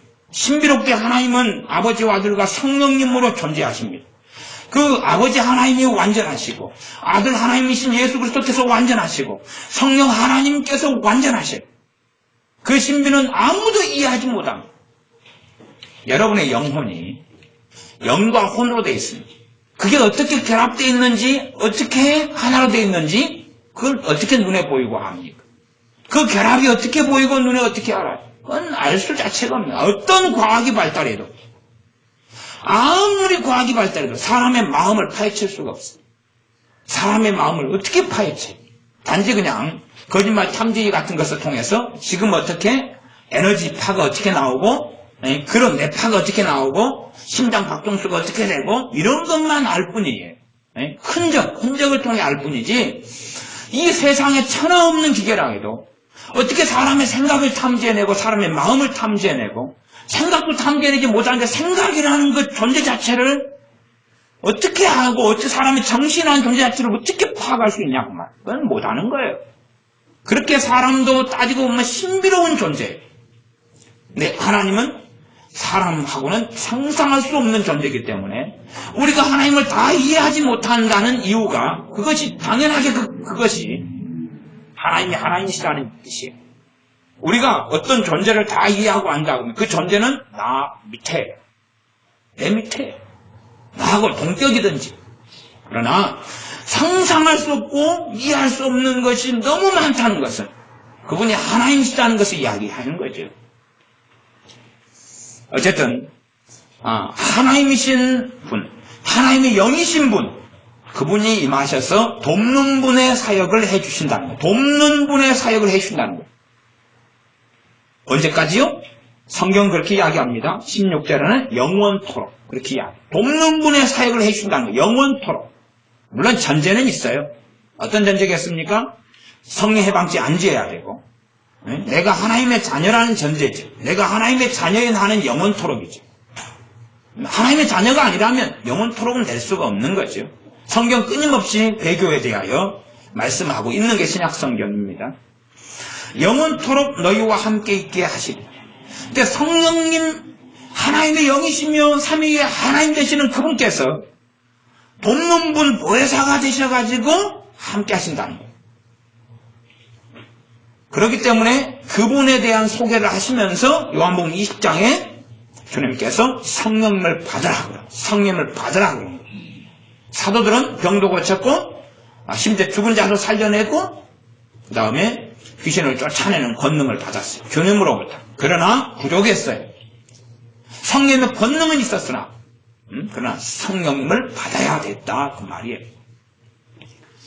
17절 저는 진리의 영이라. 진리의 영이라. 그러면 진리의 영이 하시는 일이 뭐겠어요? 진리 가운데 인도하시는 일이죠. 그러니까 성령님이 아니고서는 진리를 제대로 알 수 없다는 이야기. 나아가서 주님께서 나는 길이요 진리요 생명이다. 그러면 진리 대신 주님을 제대로 알 수 없다는 이야기고 아버지의 말씀은 진리이다. 아버지의 말씀을 제대로 알 수 없다는 이야기. 깨달을 수 없다는 이야기. 성령의 도우심이 아니면. 그러니 차나없는 박사들이 성경을 자기 스스로 힘으로 연구한다 해도 이단과 사이비만 나오지 정말로 하나님의 말씀을 깨달을 수 없는 경우가 너무 많아요. 왜냐하면 성령님 없이는 진리의 영이신 성령님의 도우심 없이는 가능하지 않기 때문에 나아가서 진리의 영이신 성령님께서는 우리의 지배와 조종을 받지 않으셔요. 거꾸로 우리가 진리의 영이신 성령님께 순종을 해야 되는 경우죠. 우리가 순종을 해야 되지. 돕는 분 보혜사로 임하셨으나 우리의 주도권을 가지고 행하셔야 되는 거지. 우리가 주도권을 가지고 성령님 이렇게 합시다. 저렇게 합시다. 애언의 은사를 받아서 애언을 하는 대부분의 사람들이 저는 그렇게 이야기합니다. 사입이다. 애언 은사를 받아서 애언을 하는 대부분의 사람이 사입이다. 저는 그렇게 말합니다. 왜 그런지 압니까? 애언 은사는 성령님이 주시지만 그러나 성령님의 주도권 속에 있어야 돼요. 성령님께서 애언하게 하시면 하고 안 하게 하면 안 해야 되는 거예요. 그런데 애언 은사를 받은 많은 사람들은 나는 애언 은사가 있어. 내가 할 수 있어. 뭐 해줄까? 뭘 놓고 애언해 줄까? 기분이 좋으면 내가 이거 놓고 애언해 줄게. 응? 이거 애언해 주세요. 알았어. 그거 애언해 줄게. 자기가 하고 싶은 애언을 마음대로 하고 살아요. 그러니 그런 사람이 사이비가 아니면 누가 사이비냐 그 말이에요. 그래서 애언을 하는 대부분의 사람들은 사이비에 속하는 사이비. 자기가 거룩하신 성령 하나님을 자기 마음대로 끌고 다니려는 악한 자들. 그러나 그들이 애언을 당선 좀 했는지 몰라도 그들이 있게 되는 자는 반드시 지옥일 거예요. 왜냐하면 그들은 악한 자들도 판명 날 거기 때문에 그렇습니다. 그러면 애언의 은사를 받아가지고 애언을 하는데도 악한 자가 될 수 있고 되는 사람이 많다면 성령님이 임하시지 않는 사람 가운데는 얼마나 악한 길로 가기가 쉬울 거냐 그 말이에요. 주님께서 마태복음 7장에 주여 주여 하는 자마다 다 하나님 나라 올 것이 아니다. 주의 이름으로 귀신을 쫓아내고 병을 고치고 권능을 행했다. 주님의 이름으로 권능을 행하고 귀신을 쫓아내려면 주님을 믿어야지만이 가능한 거예요. 권능과 은혜와 은사가 임하야지만이 가능해요. 그런 사람들도 잘못된 길을 걸어간다면, 권능이 임하지 않는 사람들, 하나님의 살아계심을 직접 체험하고 보고 사는 사람들도 잘못된 길을 걸어간다면, 안 보고 알지 못하고 보지 못하고 사는 사람들은 잘못된 길을 걸어가는 게 더 쉬우면 쉬웠지 어려운 게 아니에요. 이게 사람들은 어이구 은사 받아가지고 능력 받아가지고 귀신 쫓아내고 아무것도 아니구나 착각하는 거예요. 왜? 그런 능력 없고 은사 안 받은 사람이 더 아무것도 아닌 거예요. 더 아무것도 아닌 거예요. 받았다 해서 그의 인생과 삶을 보장해주지 못하지만 성령님이 아님한 사람은 결코 보장받을 수 없어요. 성령님이 아님하고 성령님의 능력을 덧입지 않은 사람은 갈 바를 알지 못하고 가려가는, 아니면 배에 떠있는 배가 난파돼버린 거예요. 기대도 망가져버리고 전자기기도 다 망가지고 돛도 없어져버리고 탑도 없어져버리고 그렇게 해서 잘못되고 엔진도 다 망해버리고 바다에 표류하는 그런 배 이상으로 어리석은 그런 삶을 걸어가게 됩니다. 17절, 저는 진리의 영이라 그러면서 18절에 내가 너희를 고아와 같이 버려두지 아니하고 너희에게로 오리라. 주님께서 다시 온다는 것이 본질적인 실현은 성령님을 통하여 이루어지는 것입니다. 성령을 통하여 이루어지는 것. 그러면 고아처럼 놔두지 않는다는 것은, 고아는 외롭고 쓸쓸하고 허전하고 허무하고 두렵고 그럴 거 아니에요. 그런데 성령님을 통해서 아버지 하나님께서 우리를 돌보신다니. 고아가 아니라 성령님을 통해서 주님께서 우리의 부모로 행하신다는 이야기예요. 그러니 참으로 성령님께서 임하신 사람들은 고아 같은 현상이 벌어지면 안 되는 거예요. 고아 같은 현상, 외롭고 쓸쓸하고 허무하고 무능하고 무기력하고 이런 길을 걸어간다. 그러면 그 사람들은 정말로 문제가 심각하지. 이런 사람들은 다시금 주님의 말씀을 돌아가서 24시며 가라사대 성령님을 받으라 하는 말씀에 다시 주목하고 돌아와야 돼. 20절, 그날에는 어떤 날입니까? 성령님이 임하시는 걸 이야기하는 거예요. 지금 성령님이 임하시는 걸 이야기하는 거예요. 가장 가까운 성취는 오순절에 일어났지만 성령이 임하시는 그것을 이야기하는 거예요. 우리가 죽은 다음에 천국에 가서 하는 이야기를 하는 게 아니에요. 그날에는 내가 아버지 안에, 너희가 내 안에, 내가 너희 안에 있는 것을 너희가 알리라. 누굴 통해서요? 성령님 통해서. 거꾸로 14장 20절의 말씀이 이루어지지 않는 사람은 진리의 영이 임하지 않은 사람. 신학적으로 예수님 영접할 때 성령세를 받았다. 그까지는 맞을 거예요. 그러나 주님께서 말씀하시고 세례 요한이 주님을 소개한 대로 불과 성령으로 세례주는 분이라는 말씀은 이루어진 게 아니에요. 고린도 전서에 있는 우리가 다 한 성령으로 세례를 받았다는 말씀은 이루어진 거일 수 있어요. 예수님 영접한 경우는. 그러나 이 말씀은 성령님이 임한 결과로 나타나는 것이 14장 20절이에요. 이 14장 20절이 이루어지지 않은 사람은 14장의 본문 가운데 내가 아버지께 구하겠으니 그가 또 다른 보혜사를 너희에게 주사, 이건 안 이루어졌다 그 말이에요. 그건 이루어지지 않은 거예요. 아버지가 내 안에, 내가 아버지 안에, 주님께서 우리 안에 계신 것을 알게 되는 20절의 경우가 이루어지는 사람만 주님께서 말씀하신 아버지께 성령을 구하겠고 그 성령을 너희에게 주신다, 이 말씀이 이루어진 경우에 14장 20절도 이루어지지 않았으면서 성령 받았네, 성령 받았네, 그러면 약 먹으셔야 돼요. 그렇게 하면서 21절로 넘어갑니다. 나의 계명을 가지고 지키는 자라야 나를 사랑하는 자니, 그래. 봐보세요. 자연스럽게 지금 한 문맥 속에서 주님이 하신 말씀이에요. 그러니까 21절을 잘라버리면 안 돼요. 21절은 주님의 계명을 가지고 지키는 자라야 사랑하는 자다. 그런데 그건 무엇의 결과입니까? 성령님 임한 결과로 주님의 계명을 가지고 지킬 수 있다, 그 말이에요. 그래서 주님을 사랑하는 길을 걸어갈 수 있다는 이야기를 하는 거지. 성령에 대한 말씀 가운데 나의 계명을 가지고 지키는 자라야가 나왔다는 사실입니다. 그렇게 해서 성령님이 임한 다음에 두 가지 길을 걸을 수 있어요. 이제 주님의 말씀을 지키는 게 수월하고, 죄와의 싸움이 수월하고, 성령께서 강하게 임하시고 역사하실수록 수월해요. 그러나 그 길을 걷지 않는 사람과 걷는 길, 성령 인도를 따라가는 사람과 인도를 따르지 않는 사람, 이렇게 나누어질 수 있죠. 그러면 주님의 성령 인도를 따라서 걸어가면 로마서 말씀에 너희가 죄 아래 있지 아니하리라 말씀하고, 이런 사람들이 계명을 지켜가고, 그래서 나를 사랑하는 자는 내 아버지께 사랑을 받을 것이요 나도 그를 사랑하여 그에게 나를 나타내라. 더 이제 주님을 아버지께서 또한 주님께서 자신을 더 계시하시고 보여주시는 거예요. 더 많이 보여주시는 거죠. 26절 14장 26절입니다. 보혜사 곧 아버지께서 내 이름으로 보내실 성령, 주님의 이름으로 성령이 모신다 그 말이죠. 주님의 이름으로 그가 너희에게 모든 것을 가르치신다. 그러면 성령님이 아님하고 성령님을 받지 않으면 모든 걸 가르쳐주는 게 없다 그 말이에요. 이해나 생각이 세상 사람들과 똑같아요. 성경이란 텍스트를, 성경이란 하나님의 로고스를 보고 있어도 그러나 배움을 얻지 못하는, 다람쥐 쳇바퀴 같은 삶을 살아. 퀴치는 할지 몰라요. 그러나 이해하는 것이 자기 육적인 이해에서 멈출 수밖에 없는 거예요. 그러니까 성경을 많이 보지만 변화되지 않는 무수히 많은 사람들이 있어요. 변화됐다고 착각하지만 자기 양심은 알 거예요. 왜? 변화의 본질은 뱃속이니까. 뱃속의 변화가 어떻게 됐느냐 하죠. 뱃속의 변화가. 외향적인 변화는 사람 눈에 보기에 할 수 있어요. 할 수 있어요. 겉에 뱃속은 안 변한 상태 속에 강자가 나타나면 사랑한 척, 좋은 척, 반가운 척 할 수 있다. 뱃속은 어쨌느냐 그 말. 뱃속은 어쨌느냐. 상대방을 미워할 수밖에 없는 일이 벌어질 때에 뱃속의 변화가 일어난 사람은 이 뱃속의 변화가 그를 미워하는 것을 방해를 해요. 끊임없이 방해를 해요. 그러니까 미워하려면 시간이 걸려요. 그러나 뱃속이 안 변한 사람은 누가 나를 미워하고 내가 미워할 만한 일을 내가 당하면 즉각적으로 미워하죠.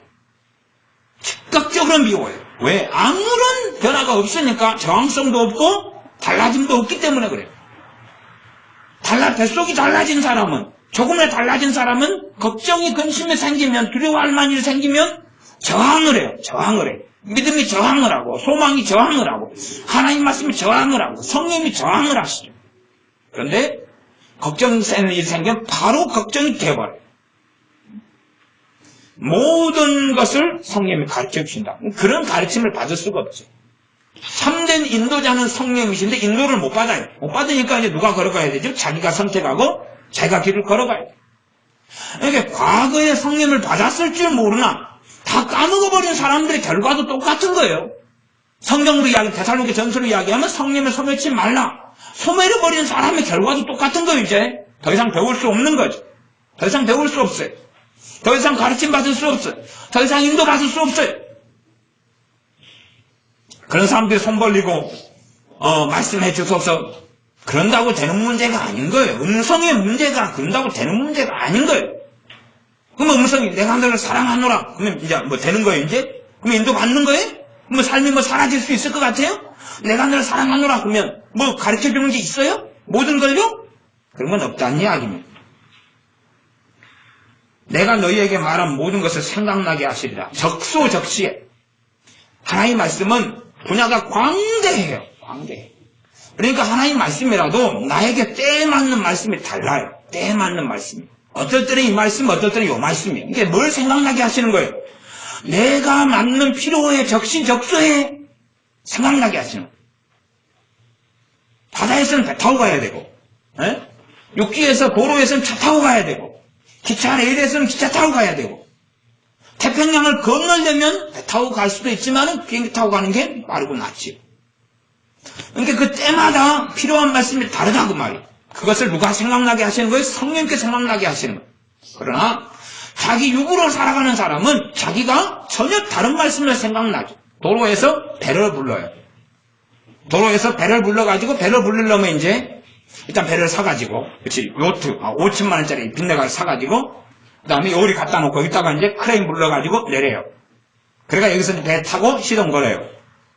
기름 넣고. 그러면 이제 모터가 돌아가겠죠. 뭐하고 부딪혀요? 콘크리트하고 부딪히죠. 고속도로니까, 도로니까. 부딪혀가지고 모터는 깨지겠죠.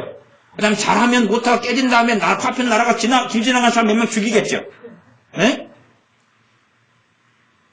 그런다 그 말이에요. 이게 성경을 아무데나 갖다가 자기가 써봐야 비참한 참담한 사고가 일어나요.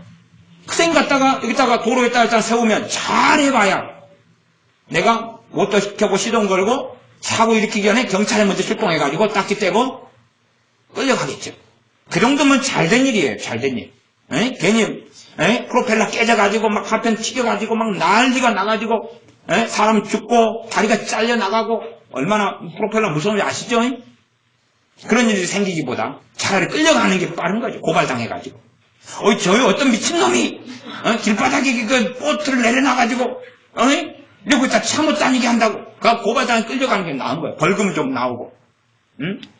그러면 또 정신 나간 사람 벌금 낸 다음에 또 보트 끌고 가서 또 새벽 3시에 내려놓다가 정신없는 무슨 차예요? 음주운전 차량하고 또 부딪혀가지고 또 폭파하고 막 그렇게 하겠죠. 이게 이 모든 걸 교님께 하지만 생각나게 하시는 건 그때 맞는 거예요. 적시적소에 맞는 걸 성령님께서만 적용시켜 줄 수 있는 거예요. 근데 자기가 적용을 해가지고 성령 이용하고 말씀을 이용하려고 그래요. 비참한 일이 벌어지죠. 왜 신자의 삶, 그리스도인의 삶을 이야기하는 게 아닙니다.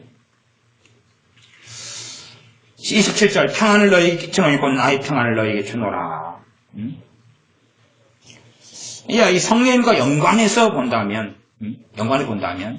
성령님이 임하시는 것과 뭐하고 직결되어 간다고 볼 수 있는 것? 평안하고 직결되어 간다고 볼 수 있는 것. 평안하고. 성령님이 더 놀랍게 임하시면 평안은 더 강해지고 더 놀라워지고 그 다음에 성령님이 쫙 다 까먹어버리고 밑바닥에 이제 성령님을 소멸치 말라는 말씀으로 이야기하면 성령 충만을 다 까먹고 밑바닥에 이렇게 있으면 그러면 기름 보일러통에 기름 밑바닥에 있으면 그건 찌꺼기죠. 물론 성령님에 대해서는 그런 표현은 옳지 않습니다. 그러나 우리식으로 우리 성령 충만으로 소멸해가지고 밑바닥이 있다 그러면 그걸 뭐 하겠냐 그 말. 그러니까 그런 부분에서는 평안이 있어도 평안도 없고 조금 있는 듯 만득하고 세상의 절망, 무기력, 혈기, 분노, 어리석음, 욕정, 정욕 다 물밀듯이 들어오는 거예요. 다 들어오는 거예요. 그러니까 사람들은 성령님이 임하시는 게 답인데 다른 데서 상담을 구하고 조언을 구해요. 무슨 또 다른 답이 있을 것처럼.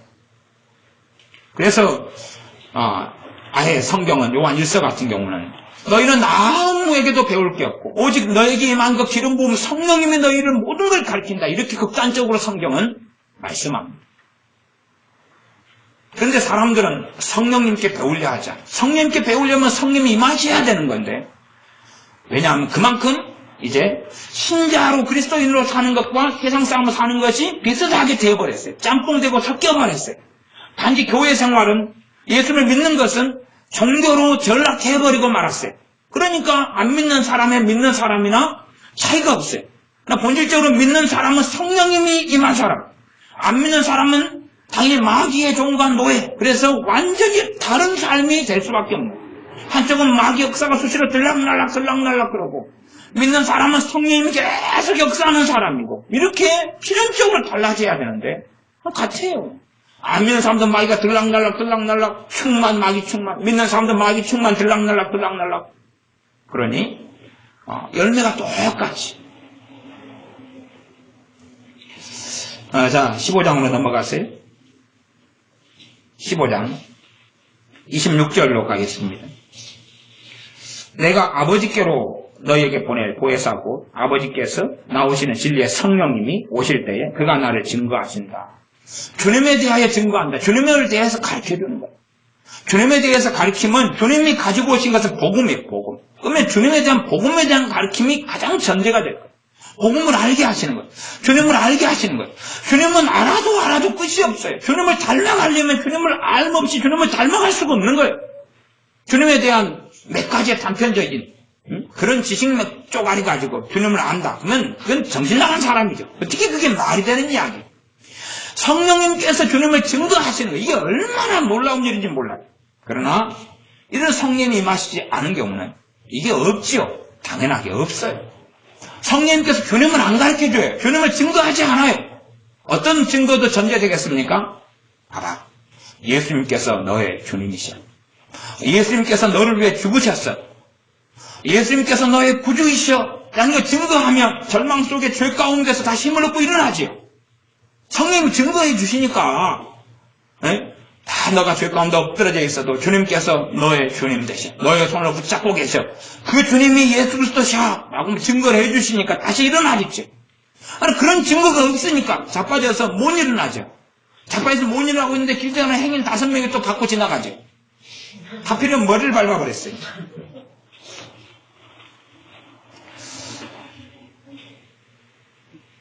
그 사이의 말씀이 15장 나는 포도나무, 주님 아버지는 농부, 그러면서 과실을 많이 맺어라가 성령님과 성령님 사이의 말씀에 있다는 사실이에요. 그것까지는 생각을 해보세요. 전체 문맥이에요. 그 다음 16장 7절. 그러하나 내가 너희에게 실상을 말하니 내가 떠나가는 것이 너희에게 유익이라. 내가 떠나가지 아니하면 보혜사가 너희에게 오시지 아니할 것이요. 주님이 떠나는 게 떠나셔야지 이제 성령님의 본질적인 사역이 시작돼요. 그래서 지금 신약시대를, 지금의 우리의 시대는 성령시대라고 이야기하는 거예요. 왜? 성령님께서 이제 본질적으로 사역하시는 시대이기 때문에. 그래서 결국은 주님께 재림하시면 아버지와 아들과 성령 하나님이 다 우리에게서 영광을 취하시는 거예요. 성령 하나님께서 나중에 영광을 취하시기 위하여 이 볼품없는 우리들 가운데서 역사하시며 임마누엘 하시는 거예요. 8절. 그가 와서 죄에 대하여, 의에 대하여, 심판에 대하여 세상을 책망하시리라. 얼마나 우리가 세상 속에 살면서, 아니면 세상의 모든 사람들 속에 살면서, 그래서 어떤 면에서는 우리를 통하여 세상을 책망하시는, 죄에 대하여, 의에 대하여, 심판에 대하여 책망하시는 일도 있고, 그 다음에 하나님의 세상을 이처럼 사랑하사, 그 세상 안에 누가 포함되어 있어요? 하나님의 백성, 하나님의 백성 아닌 사람 다 포함되어 있어요. 하나님의 백성인 이스라엘, 하나님 백성 가운데 있었던 선지자들 다 포함되어 있는 거지. 그러지. 그래서 세상이라는 개념이 상당히 복잡한 개념으로 성경에는 쓰여요. 여기서는 세상을 책망한다는 것을 그래서 두 가지 큰 개념으로 볼 수가 있고 이해할 수 있겠죠. 일반 세상이다 그러면 우리를 통해서 책망하는 거지. 왜? 세상은 성령을 받는다 그랬어요? 못 받는다 그랬어요? 육에 속한 사람은 성령의 일을 못 받는다 그랬어요. 그럼 받으려면 세상을 책망하려면 누굴 통해서 해야 돼요? 신자를 통해서 해야 돼요. 그런 책망 하나 하고 나아가서 이제 우리에게 우리 안에서 벌어지는 이 성령의 책망, 세상 가운데 사는 우리에게 있는 책망은 죄를 책망하는 거예요. 죄를 가르치고 깨닫는 거예요. 죄에 대한 깨달음이 신자가 없는 사람들이 많아요. 옛날에 10년 전에는 죄를 좀 깨달았는데 20년 전에 믿을 때는 깨달았는데 지금은 모르겠어. 귀로는 좀 듣고 그런 것 같다 하지만 내 마음에서는 동의하지 않아요. 내 마음에서는 화답하지 않아. 내 마음에서는 그게 죄인지 깨달아지지 않아. 깨닫는 건 마음에서 벌어진 일이니까. 죄에 대한 깨달음이 없다. 그러면 당연히 성령님의 사역이 없다는 이야기예요. 의에 대한 깨달음이 없다. 하나님의 표준이 의예요. 하나님의 표준이 공의예요. 하나님의 표준이 의롭게 하나님과 동행하는 것. 물론 의하고 공의는 중복되는 개념이면서 약간은 다른 개념의 부분은 있습니다. 의를 깨닫게 하는 성령님의 사역이 없다. 심판. 그러니까 어리석은 사람들이 제가 오전 오후에 말씀했던데 어떤 유명한 베스트셀러 작가가 되는 몇천 명 이상 되는 교회 목사님이 알만한 사람이 예수 믿는 사람은 심판이 없다. 그것도 심판이라는 말을 빙자해가지고 상급의 심판이다.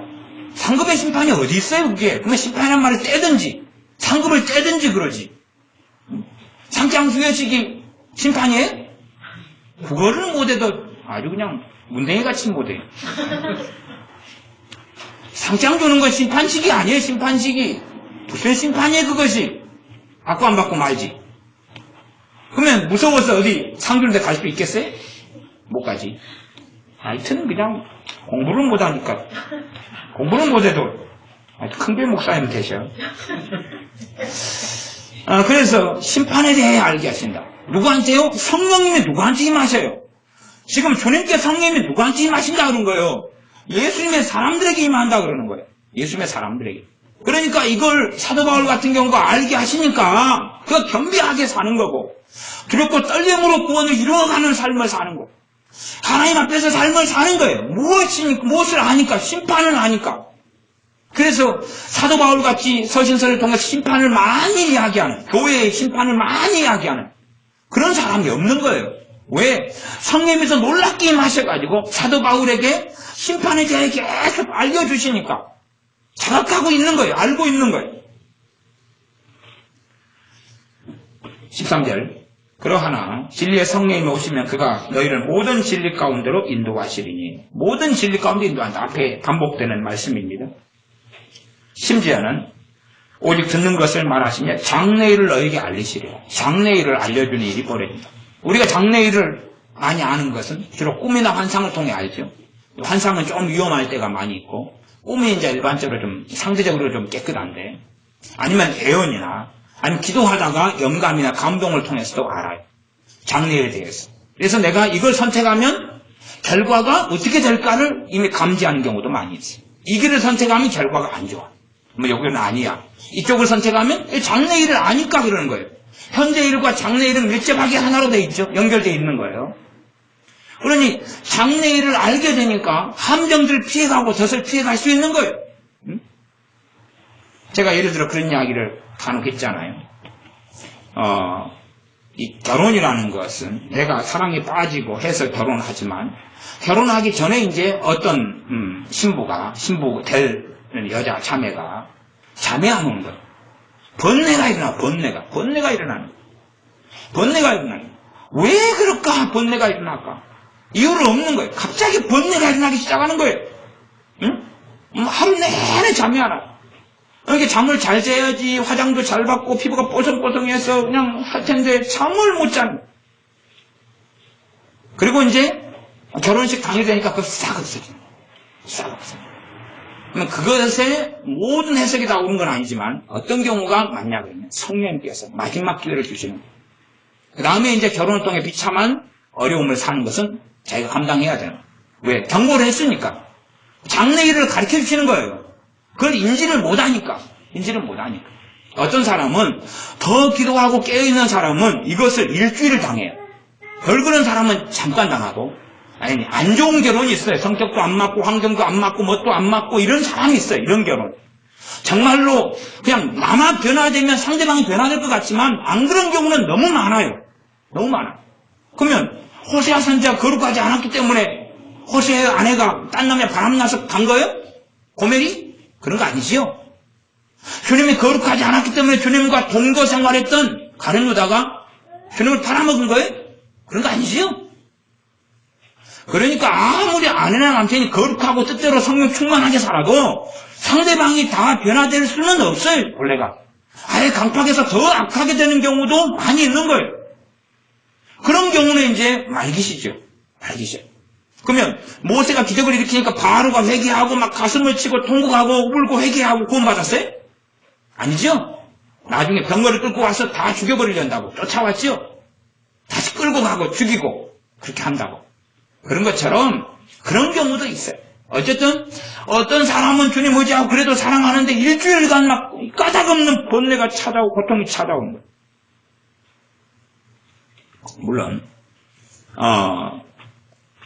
물론 그래도 자기 육체의 소욕과 정욕은 결혼하고 싶은 거죠. 왜? 홍커플이 씌어서 사랑하니까.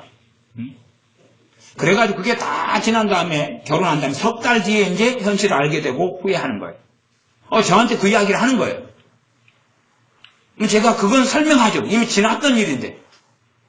그러니까 그 번뇌가 찾아올 때 물어보지. 그럼 이야기해 줄 거예요.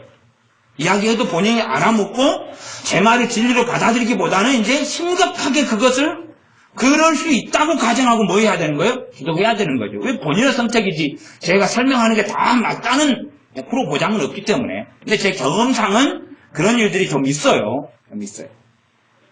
어쨌든 자기가 선택하는 열매를 자기가 거두는 거죠. 그래서 장래일을 가리키는 성령의 역사가 있다고 말이에요. 사람들이 생각하는 것처럼 그렇게 뭐 점치고 이런 것 같은 장래일하고 사실은 틀립니다. 양상이 틀려요.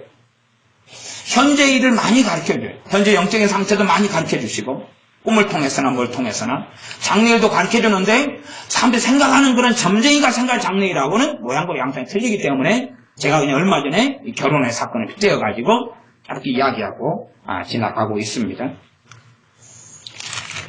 네, 그렇게 하면서 성령에 대한 이야기를 얼마간 이렇게 말씀하지만 핵심 포인트에 성령에 대한 말씀을 계속하여 하고 계시는 거예요. 그러면서 이걸 전제로 해가지고 이제 요한복음 20장에 성령을 받으라고 말씀하는 것입니다. 그렇기 때문에 어쨌든 제가 이번 주일날에는 성령에 대해 말씀을 전하기 싫었어요. 제가 알죠? 제가 금요일날로 땡땡이하고 금요일날도 한 20분 전하고 오늘 오전에는 제가 딱 마음 먹었어요. 설교 시작이 꽤 늦어가지고 11시 50분이네. 딱 12시 반 안에 끝내야지. 딱 작정했는데 12시 50분이 넘어버더라고요. 그래서 오늘은 이제 시간을 안 보고 시험에 안 들도록 나 성령에 대해서 더 안 전하려고 그랬는데 다시 전하도록 말씀 주시니까 성령에 대해서 전하는 거예요. 아무리 중요하다고 이야기해서 속에 경휼기가 되는 경우가 있어요. 속에 경휼기가. 저나 여러분이 아무리 양심적인 사람이고 아무리 경건한 사람이라 그래도 우리의 힘과 능력으로 아니면 우리의 기도 생활로 우리는 변화 안 돼요. 우리는 달라져 가지를 못해요. 기도 생활도요. 성령이 임하셔야지 그때부터 이제 오리지널 기도 생활. 성령을 다 소멸하면 기도 생활도 떡을 치는 거예요. 우리 떡 장사로 갑시다. 떡 싸세요. 떡을 사. 떡 싸세요. 떡을 사. 성령이 임하시지 않으면 아무것도 더러운 그리스도인의 삶이라는 건 뭐이 없어요. 이름뿐이야. 이름뿐이에요. 알맹이는 없어요. 무능력하고 무능해져요. 그래 주님께서 이제 마무리에 이제 가장 중요한 활용 정정을 찍으시는 게 성령에 대한 가르침이에요. 그러니 우리가 반드시 이해하고 알고 그 다음에 성령을 20년 전에 나 성령 충만 받았는데요. 회개가 터졌는데요. 그래서 청교도 목사님 이야기는 회심의 경험이 있는데요. 그때 좀 변화됐는데요. 그걸로 끝나는 게 아니에요. 사도행전에 보면 몇 가지 내용이 있습니다. 첫째는 주님의 말씀대로 순종해가지고 성령을 기다리라 그러니까 열흘 동안 사순절에 주님 승천하시고 오순절에 성령이 임하셨어요. 열흘 동안 기도하며 기다려요. 열흘 동안 기도해요. 그 다음에 사도행전 4장 정도 되니까 교회가 핍박을 사도들이 받은 후에 모여가지고 하나님 하감해 주시옵소서 기도하고 그 결과로 그 다음에 성령 충만을 다시금 받는 사건이 나와요. 그죠? 그러니까 오순절 사도행전 2장에 성령 충만이 임한 교회도 조금 있다가 또 성령 충만 받아요. 그러니까 성령 충만은 계속 반복되어져야 하는 사건이라는 것을 반드시 기억을 해야 된다 그 말이에요. 그래서 기도의 결과로 성령 충만 받는 것이 사도행전에 나와 있어요. 그 다음에 갈라디아서에는 너희가 믿음으로 성령을 받았다. 믿음을 통해서 누굴 받아요? 성령을 받아요. 그 다음에 앞에 읽었던 누가복음 11장 말씀에는 무엇으로 성령을 받아요? 구하는 자에게 성령을 주시지 않겠느냐? 구하는 건 기도하는 거죠. 기도를 통해서 받아요. 갈라디아서는 믿음을 통해서 받아요. 그 다음에 사도행전은 또 뭐가 하나 추가되어 있냐 그러면 안수함으로 베드로와 요한 사도나 주님의 제자 아나니아가 안수함으로 성령이 임해요. 이런 게 성령이 임하는 방법이죠. 간단해요. 믿음을 통해서 임하는 것은 누구를 통해서요? 믿음은 믿음의 말씀을 통해서죠. 말씀을 통해서 믿고 그 다음에 성령이 임하시고 역사하죠. 그래서 우리가 성경에 있는 가장 기본적인 것들을 상고하면서 우리도 성령을 구하고 정말 원하는 사람들이 되어야 됩니다. 기도하겠습니다. 성령님이 아니고서는 도우시는 보혜사 성령님의 도우심이 아니고서는 안 된다라고 주님께서 말씀하심에도 우리 예수님의 사람들이 하나님을 믿는 하나님의 자녀인 우리들이 얼마나 어리석어지고 얼마나 무력해지고 얼마나 성령님을 구하지 아니하고 내 능력 내 힘으로 살아가는지요. 구약의 하나님의 선지자를 통해서도 이는 힘으로 되지 아니하고 능으로 되지 아니하고 오직 나의 신으로 되느니라 말씀하셨어도 우리는 능으로 하고 힘으로 하고 우리의 지식과 지혜로 하고 우리의 의지력과 결단으로 하려 하지만 오직 여호와의 신인 주님의 신인 성령님이 아니고서는 되지 아니하매 우리가 얼마나 교만하며 아집과 독선 속에 고집 속에 살아가는지 회개할 것밖에 없습니다. 그리함으로 우리가 성령님을 아버지께 구하오매 우리 주 예수님께 성령을 구하오매 우리에게 성령을 충만히 부어주시옵소서. 예수님의 이름으로 기도하옵나이다. 아멘. 기도하겠습니다.